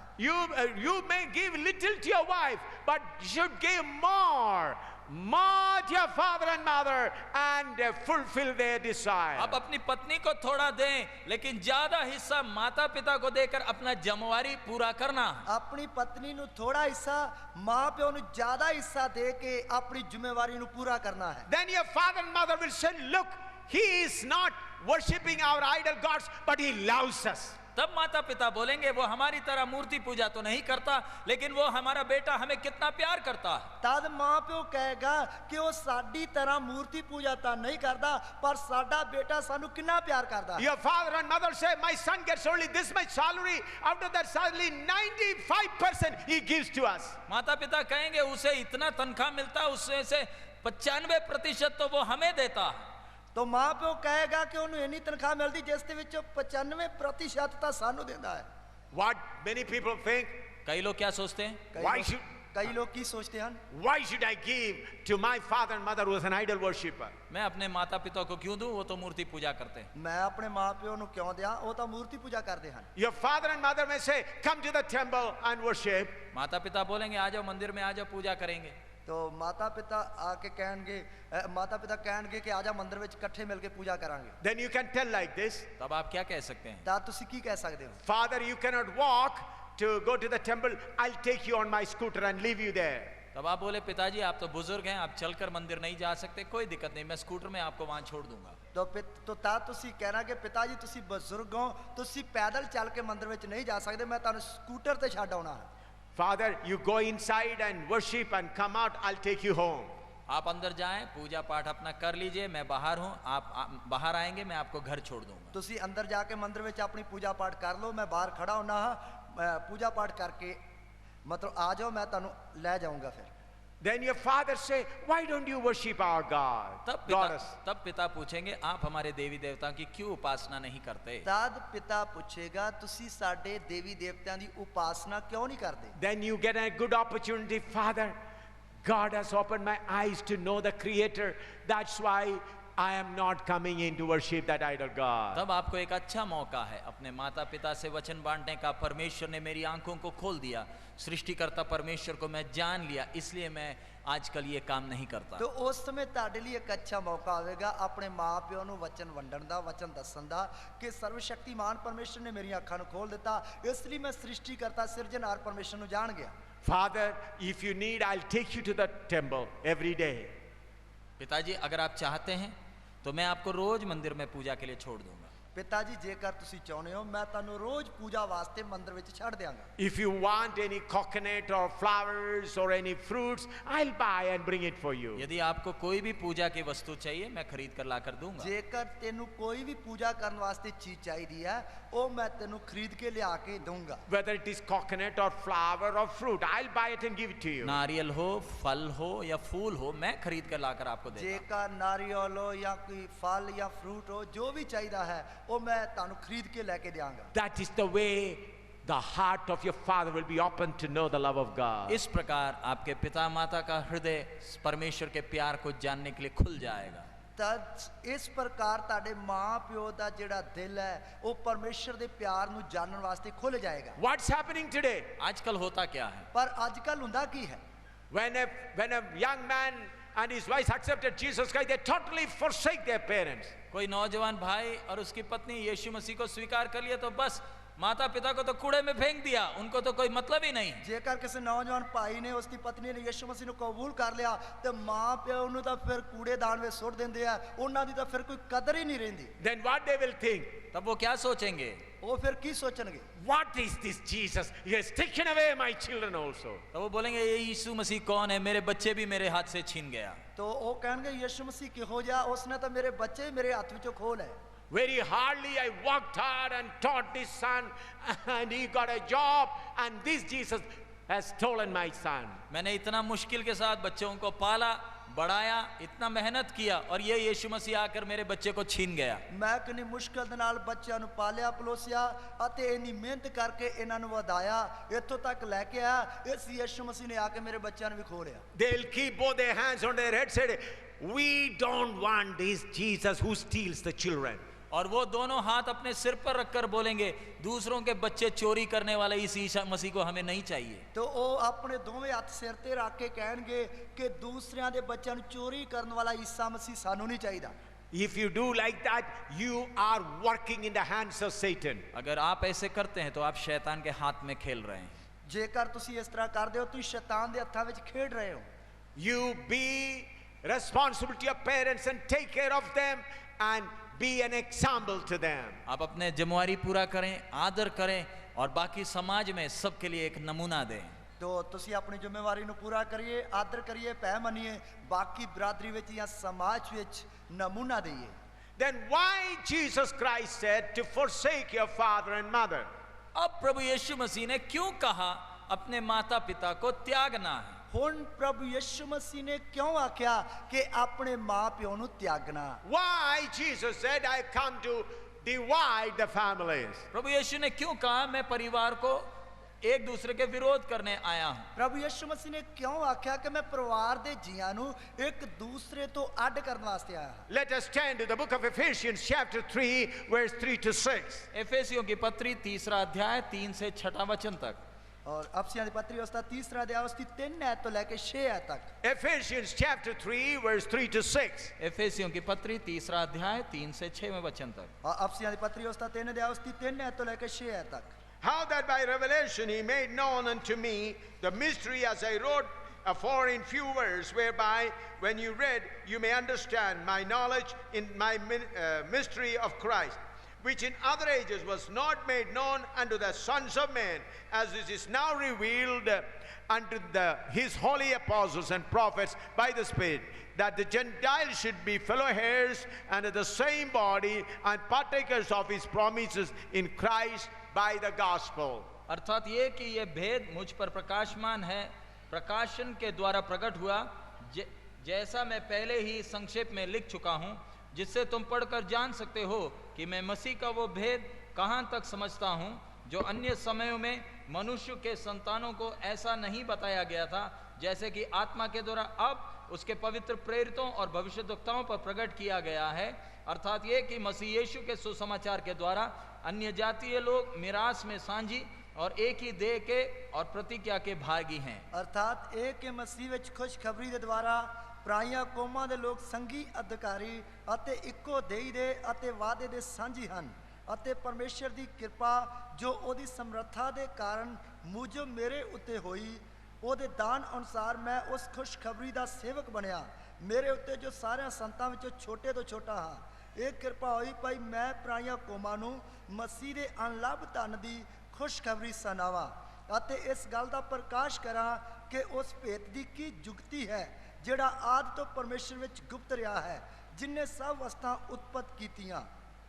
Here Paul says God revealed a secret, a mystery to him which was hidden in the heart of God. इधर प्रेरित पौलुस कहता है परमेश्वर ने एक भेद उन्हें प्रकट करके दिया है जो परमेश्वर के हृदय में छुपी हुई थी। इधर प्रभु दा दास पौलुस कहता है कि परमेश्वर ने एक भेद उस ते प्रकट करके दिता जो परमेश्वर दे दिल दे विच लुको के रखया होया सी। It was not known to the people of the world till that time. उस समय तक इस संसार के लोगों पर यह भेद प्रकट नहीं हुआ था। उस समय तक संसार दे लोकां तक ये भेद प्रकट नहीं होया सी। What is that secret? और वो भेद क्या है? वो भेद की है? Through the gospel God has planned to make one body.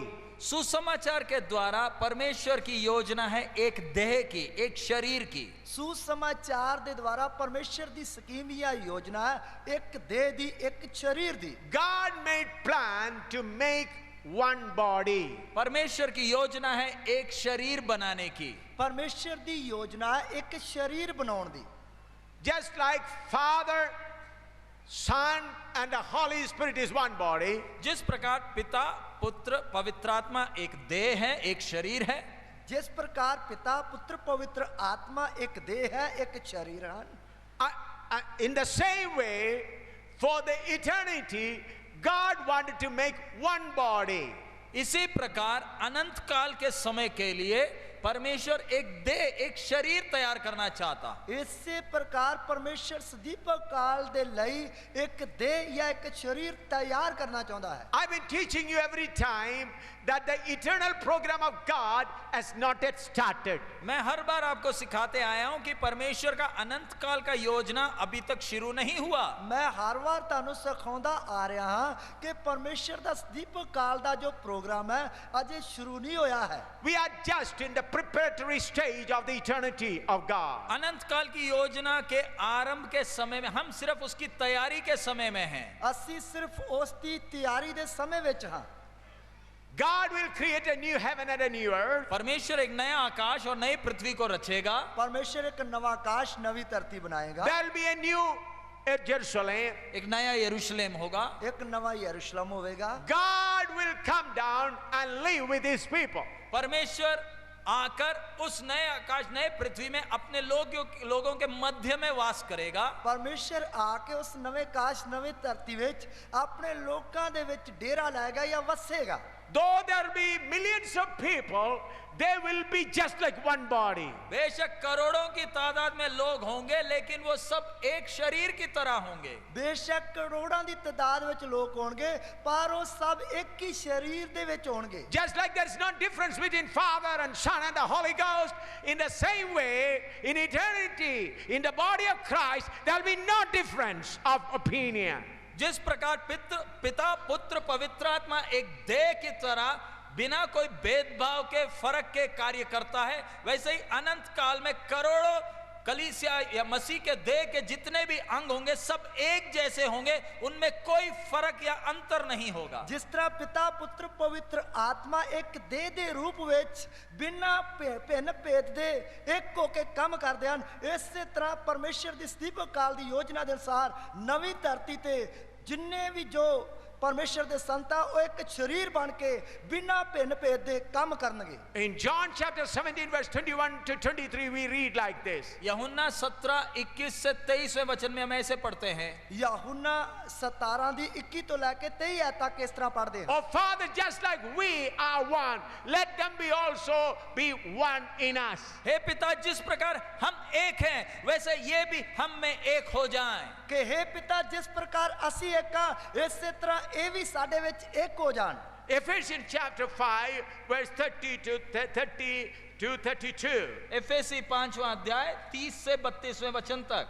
और अफसियों की पत्री उसका 5 अध्याय उसकी 30 ऐत तो लेके 32 ऐत तक। Ephesians chapter 5 verse 30 to 32. एफेसी 5वां अध्याय 30 से 32वां वचन तक। अफसियों की पत्री उसका 5 अध्याय उसकी 30 ऐत तो लेके 32 ऐत तक। For we are members of his body, of his flesh and of his bones. For this cause shall a man leave his father and mother, and shall be joined unto his wife, and they two shall be one flesh. This is a great mystery, but I speak concerning Christ and the church. इसलिए कि हम उसकी देह के अंग हैं, इस कारण मनुष्य अपने माता पिता को छोड़कर अपने पत्नी से मिला रहेगा और वे दोनों एक तन होंगे। ये भेद तो बड़ा है, पर मैं यहाँ मसीह और कलीसिया के विषय में कहता हूँ। क्यों जो असी ओदी देही दे अंग हा, इस करके मनुख अपने मापे छड़ के अपनी पत्नी नाल मिलिया रहेगा अते ओ दोवें एक शरीर होणगे।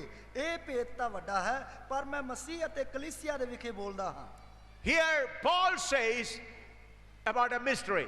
यहाँ पर प्रेरित पौलुस एक भेद के विषय में कहता है। इधर पौलुस रसूल ਜਿਹੜਾ ਇੱਕ ਭੇਦ ਦੇ ਬਾਰੇ ਦੱਸਦਾ ਹੈ। He compares the relationship with Christ and the church as like the relationship with a husband and a wife. इधर पौलुस मसीह और उसकी कलीसिया का संबंध की तुलना एक पति और पत्नी के संबंध के साथ तुलना कर रहा है। इधर प्रभु दा दास पौलुस जो है मसीह ਅਤੇ कलीसिया ਦਾ जो रिश्ता है उस रिश्ते ਦੀ तुलना पति पत्नी ਦੇ ਨਾਲ ਕਰ ਰਿਹਾ है। You may all have seen when a girl is married to a boy of another house through the marriage, when the final farewell comes, we find the girl weeps and the father, mother all weeps. हम देखते हैं जब शादी होती है, एक लड़की की शादी दूसरे घराने में होती है, तब जब आखिरी विदाई का समय आता है, दुल्हन रोती है, उसके माँ बाप और रिश्तेदार भी फूट फूट कर रोते हैं।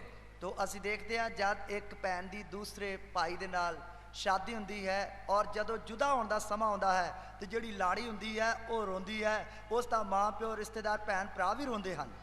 I am a strong man, I used to say. मैं तो कहा करता था, मैं तो बहुत दिलेर आदमी हूँ।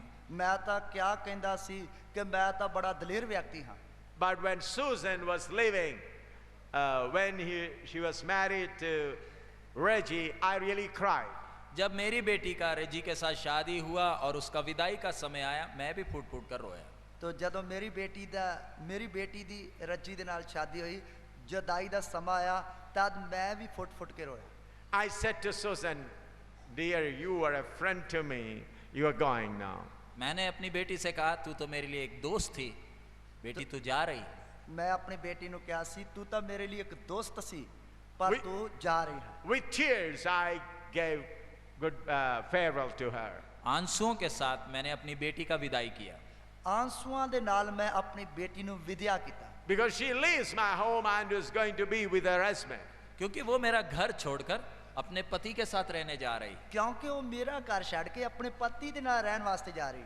She was loving me not like a father but as a friend. वो मुझे एक पिता के तौर पर नहीं, एक दोस्त के तौर पर प्यार करती थी। ਉਹ ਮੈਨੂੰ ਇੱਕ ਪਿਤਾ ਦੇ ਤੌਰ ਤੇ ਨਹੀਂ ਸਗੋਂ ਇੱਕ ਦੋਸਤ ਦੀ ਤਰ੍ਹਾਂ ਪਿਆਰ ਕਰਦੀ ਸੀ। I'm sorry, but I should tell one more truth. लेकिन मुझे एक और सत्य कहना है, मुझे एक और सत्य कहना है। ਪਰ ਮੈਂ ਇੱਕ ਹੋਰ ਸੱਚਾਈ ਦੱਸਣੀ ਹੈ। After the marriage, I went to her house in Delhi. उसके शादी के बाद मैं उसके घर दिल्ली में गया, ਉਸ ਦੇ ਵਿਆਹ ਤੋਂ ਬਾਅਦ ਮੈਂ ਉਸ ਦੇ ਘਰ ਦਿੱਲੀ ਵਿੱਚ ਗਿਆ। And her husband is there. उसका पति है, ਉਸ ਦਾ ਪਤੀ ਹੈ। We were all sleeping in the same room. हम सब एक ही कमरे में बैठे। ਅਸੀਂ ਸਾਰੇ ਇੱਕ ਹੀ ਕਮਰੇ ਵਿੱਚ ਬੈਠੇ ਹਾਂ। I was given a cot, मेरे को एक चारपाई दिया गया था, ਮੈਨੂੰ ਇੱਕ ਮੰਜਾ ਦਿੱਤਾ ਗਿਆ ਸੀ। and they didn't have another cot, so both of them were sleeping on the floor. और वो दोनों के पास चारपाई नहीं था, तो वो फर्श पर सो रहे थे। तो ਉਹਨਾਂ ਦੋਨਾਂ ਦੇ ਲਈ ਹੋਰ ਕੋਈ ਮੰਜਾ ਨਹੀਂ ਸੀ, ਇਸ ਲਈ ਉਹ ਫਰਸ਼ ਤੇ ਸੌ ਰਹੇ ਸਨ। She told to her husband, I am going to sleep with my friend. तो वो बोली मैं तो अपने दोस्त के साथ सोने जा रही। ਤੇ ਉਹ ਕਹਿਣ ਲੱਗੀ ਕਿ ਮੈਂ ਤਾਂ ਆਪਣੇ ਮਿੱਤਰ ਦੇ ਨਾਲ ਸੌਣ ਜਾ ਰਹੀ ਹਾਂ। She came to my bed and slept with me. वो आकर मेरे साथ सो गई। ਉਹ ਆ ਕੇ ਮੇਰੇ ਨਾਲ ਸੌਂ ਗਏ। Her husband lying there alone, and she came and slept with me whole night. पति उधर फर्श पर पड़ा, वो मेरी बेटी मेरे साथ सोई। तो पति ਜਿਹੜਾ ਸੀ ਉਹ ਫਰਸ਼ ਤੇ ਪਿਆ ਹੋਇਆ, ਲੇਕਿਨ ਮੇਰੀ ਬੇਟੀ ਮੇਰੇ ਨਾਲ ਆ ਕੇ ਸੌਂ ਗਈ। That kind of relationship was with me and Susan. ऐसा एक संबंध था मेरी और मेरी बेटी का।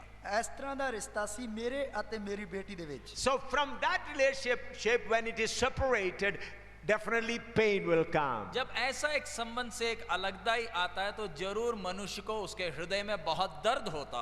तो ਜਦੋਂ ਇਹੋ ਜਿਹੇ ਸਬੰਧ ਵਿੱਚ ਅੱਡੋ ਅੱਡ ਹੋਣ ਦਾ ਸਮਾਂ ਆਉਂਦਾ ਹੈ, ਤਾਂ ਉਸ ਸਮੇਂ ਮਨੁੱਖ ਦੇ ਦਿਲ ਵਿੱਚ ਬਹੁਤ ਹੀ ਦਰਦ ਹੁੰਦਾ ਹੈ। Here the Paul says, I tell about the church and Jesus Christ. इधर पौलुस कहता है मैं मसीह और कलीसिया के विषय में कहता हूं। ਇੱਧਰ ਪੌਲਸ ਕਹਿੰਦਾ ਮੈਂ ਮਸੀਹ ਅਤੇ ਕਲੀਸਿया ਦੇ ਵਿਖੇ ਕਹਿੰਦਾ ਹਾਂ। So when you come in agreement with Christ, you mentally set apart or come out from your father and mother and join Christ. जब आप मसीह के साथ आपका संबंध होता है, तो मानसिक तौर पर आप बाकी सब रिश्तों से हटकर मसीह यीशु के साथ आपका एक नजदीकी संबंध बनता है। ਜਦੋਂ ਮਸੀਹ ਦੇ ਨਾਲ ਤੁਹਾਡਾ ਰਿਸ਼ਤਾ ਜੁੜਦਾ ਹੈ, ਤੇ ਉਸ ਸਮੇਂ ਸੁਭਾਵਿਕ ਤੌਰ ਤੇ ਦੂਸਰੇ ਰਿਸ਼ਤਿਆਂ ਨਾਲੋਂ ਵੱਧ ਕੇ ਮਸੀਹ ਦੇ ਨਾਲ ਰਿਸ਼ਤਾ ਗੂੜਾ ਜੁੜਦਾ ਹੈ। So God universally making a body.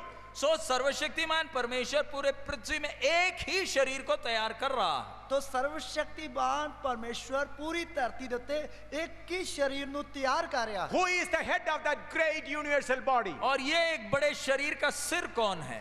ਇਸ ਵੱਡੇ शरीर या देह ਦਾ ਸਿਰ ਕੌਣ ਹੈ? Colossians 1:18. कोलोसी 1 का 18। ਕੁਲਸੀਆਂ ਦੀ ਪੱਤਰੀ 1 ਦੀ 18 ਆਇਤ। And he is the head of the body, the church, who is the beginning, the firstborn from the dead, and that in all things he might have the preeminence. वही देह अर्थात कलीसिया का सिर, वही आदि है और मरे हुओं में से जी उठने वालों में पहलौठा, कि सब बातों में वही प्रधान ठहरे। ਅਤੇ ਉਹ ਦੇਹ ਦਾ ਅਰਥਾਤ ਕਲੀਸਿਆ ਦਾ ਸਿਰ ਹੈ, ਉਹ ਆਦ ਹੈ ਅਤੇ ਮੁਰਦਿਆਂ ਵਿੱਚੋਂ ਜੇਠਾ ਹੈ, ਭਾਈ ਉਹ ਸਭਨਾ ਗੱਲਾਂ ਵਿੱਚ ਪ੍ਰਧਾਨ ਹੋਵੇ। So Jesus Christ is the head of this universal body. प्रभु यीशु मसीह इस बड़े शरीर का सिर है। प्रभु यीशु मसीह इस वड्डी देह दा सिर है। 1 Corinthians chapter 12 and 12-13. पहला कुरिन्थी 12वां अध्याय उसका 12 और 13 वचन। पहला कुरिन्थियों उसका 12 अध्याय उसकी 12 ते 13 वचन। 1 Corinthians chapter 12 verse 12 and 13. पहला कुरिन्थी 12 उसका 12 और 13 वचन। पहला कुरिन्थियों उसका 12 अध्याय उसकी 12 ते 13 आयत। For as the body is one and hath many members, and all the members of that one body being many are one body, so also is Christ. For by one Spirit are we all baptized into one body, whether we be Jews or Gentiles, whether we be bond or free, and have been all made to drink into one Spirit. क्योंकि जिस प्रकार देह तो एक है और उसके अंग बहुत से हैं, और उस एक देह के सब अंग बहुत होने पर भी सब मिलकर एक ही देह हैं, इसी प्रकार मसीह भी है।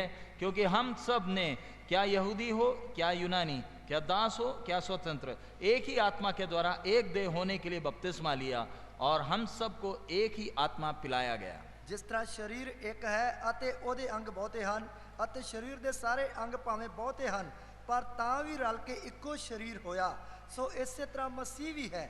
ਕਿਉਂ ਜੋ ਅਸਾਂ ਸਭਨਾਂ ਨੂੰ ਕੀ ਯਹੂਦੀ ਕੀ ਯੂਨਾਨੀ ਕੀ ਗੁਲਾਮ ਕੀ ਆਜ਼ਾਦ ਇੱਕ ਸਰੀਰ ਬਣ ਲਈ ਇੱਕੋ ਆਤਮਾ ਨਾਲ ਬਪਤਿਸਮਾ ਦਿੱਤਾ ਗਿਆ ਅਤੇ ਅਸਾਂ ਸਭਨਾਂ ਨੂੰ ਇੱਕ ਆਤਮਾ ਪਿਆਇਆ ਗਿਆ।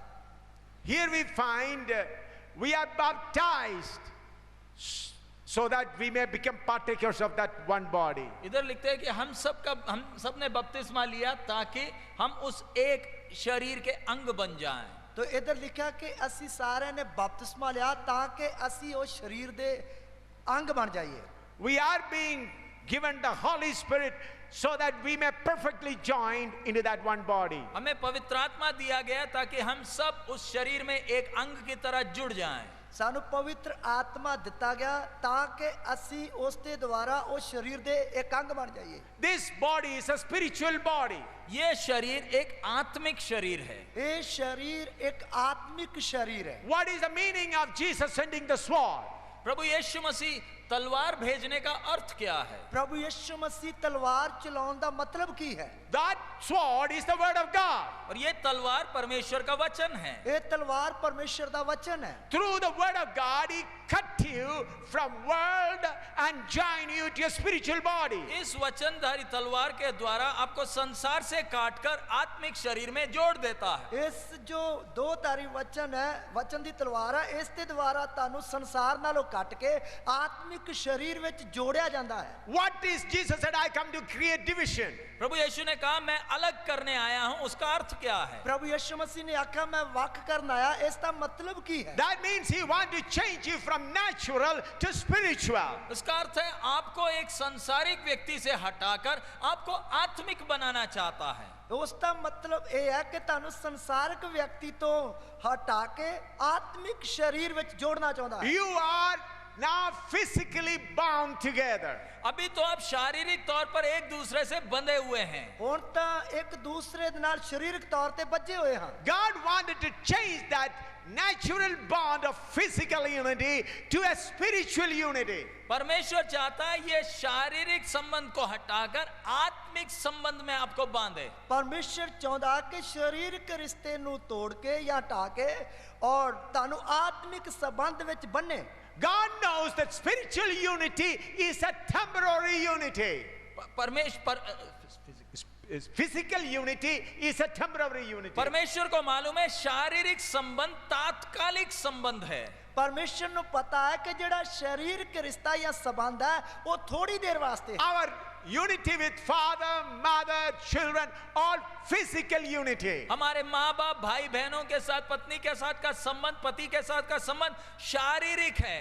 ਸਾਡਾ ਜੋ ਮਾਤਾ ਪਿਤਾ ਭੈਣ ਭਰਾ ਪਤਨੀ ਬੱਚਿਆਂ ਦੇ ਨਾਲ ਰਿਸ਼ਤੇਦਾਰਾਂ ਦੇ ਨਾਲ ਭੈਣ ਭਰਾਵਾਂ ਨਾਲ ਸੰਬੰਧ ਹੈ ਉਹ ਥੋੜੀ ਦੇਰ ਦਾ ਹੈ। How long you can continue in this physical unity? आप कितनी देर तक इस संबंध में आगे चलेंगे? ਤੁਸੀਂ ਕਿੰਨੀ ਦੇਰ ਤੱਕ ਇਸ ਸੰਬੰਧ ਨਾਲ ਅੱਗੇ ਚੱਲੋਗੇ? Maximum 120 years or 130 years. ज्यादा से ज्यादा इस संबंध में आप 130 साल इस संसार में काटेंगे। ਜ਼ਿਆਦਾ ਤੋਂ ਜ਼ਿਆਦਾ ਤੁਸੀਂ ਇਸ ਰਿਸ਼ਤੇ ਦੇ ਨਾਲ 130 ਸਾਲ ਹੀ ਜੀਓਗੇ। You may say, I will never get separated from my son, and I love him, and I love him, and I love him, I'll never leave him. आप बोलेंगे मैं अपने बेटे को इतना प्यार करता हूं, मैं तो उसको कभी छोड़ूंगा नहीं, भले चाहे कुछ भी हो जाए। ਤੁਸੀਂ ਕਹੋਗੇ ਮੈਂ ਤਾਂ ਆਪਣੇ ਪੁੱਤਰ ਨੂੰ ਇਹਨਾਂ ਪਿਆਰ ਕਰਦਾ ਹਾਂ ਮੈਂ ਉਸ ਨੂੰ ਛੱਡ ਨਹੀਂ ਸਕਦਾ ਚਾਹੇ ਕੁਝ ਵੀ ਹੋ ਜਾਏ। You may be holding him for long. आप उसको बड़े लंबे समय तक पकड़े रहोगे। ਤੁਸੀਂ ਉਸ ਨੂੰ ਬਹੁਤ ਹੀ ਲੰਮੇ ਸਮੇਂ ਤੱਕ ਫੜੀ ਰੱਖੋਗੇ। When he's dead, still you'll say, no, I will not leave him. लेकिन जब वो मर जाएगा तब भी आप उसकी लाश को पकड़ के बोलोगे कि मैं इसको तो नहीं छोड़ूंगा जी। ਜੇਕਰ ਉਹ ਮਰ ਜਾਏਗਾ ਫਿਰ ਵੀ ਤੁਸੀਂ ਉਸ ਦੀ ਲਾਸ਼ ਨੂੰ ਫੜ ਕੇ ਕਹੋਗੇ ਕਿ ਮੈਂ ਤਾਂ ਉਸ ਨੂੰ ਛੱਡਾਂਗਾ ਨਹੀਂ ਜੀ। First day you'll be holding tight. पहला दिन तो आप बड़े कसकर पकड़ोगे। ਪਹਿਲੇ ਦਿਨ ਤਾਂ ਤੁਸੀਂ ਬੜੀ ਕੱਸ ਕੇ ਫੜੋਗੇ। Second day, get little loose. दूसरा दिन आपका जो पकड़ के बड़े जोर से जो पकड़ के रखा था धीरे धीरे आपका हाथ ढीला होने लगेगा। ਦੂਸਰੇ ਦਿਨ ਜਿਹੜਾ ਤੁਸੀਂ ਪਹਿਲਾਂ ਬੜੇ ਜ਼ੋਰ ਦੇ ਨਾਲ ਫੜ ਕੇ ਰੱਖਿਆ ਸੀ ਦੂਸਰੇ ਦਿਨ ਜਿਹੜੇ ਤੁਹਾਡੇ ਹੱਥ ਢਿੱਲੇ ਹੋਣੇ ਸ਼ੁਰੂ ਹੋ On ਜਾਣਗੇ। the third day, when foul smell, stinging smell comes, you will just throw it away and say, go and burn it. और तीसरा दिन जब आपका इतने प्यार से पकड़ा हुआ बेटा बदबू देने लगेगा तो आप उसको फेंक दोगे और बोलोगे ले चलो इसको ले जाकर जला दें। ਤੀਸਰੇ ਦਿਨ ਜੋ ਤੁਹਾਡਾ ਉਹ ਪਿਆਰਾ ਬੇਟਾ ਜਦੋਂ ਬਦਬੂ ਦੇਣਾ ਸ਼ੁਰੂ ਕਰ ਦੇਵੇਗਾ ਤਾਂ ਤੁਸੀਂ ਉਸ ਨੂੰ ਛੱਡ ਦਿਓਗੇ ਕਹੋਗੇ ਇਸ ਨੂੰ ਦਫਨ ਕਰਨ ਦੇ ਲਈ ਲੈ ਕੇ ਚੱਲੋ। Go and burn him away. चलो उसको ले जाकर अपन जला दें। ਚਲੋ ਇਸ ਨੂੰ ਲੈ ਕੇ ਇਸ ਨੂੰ ਸੰਸਕਾਰ ਕਰ ਦਈਏ। Why? क्यों? ਕਿਉਂ? that relationship is gone, finished. क्योंकि वो संबंध खत्म हो गया। क्योंकि वो रिश्ता खत्म हो गया।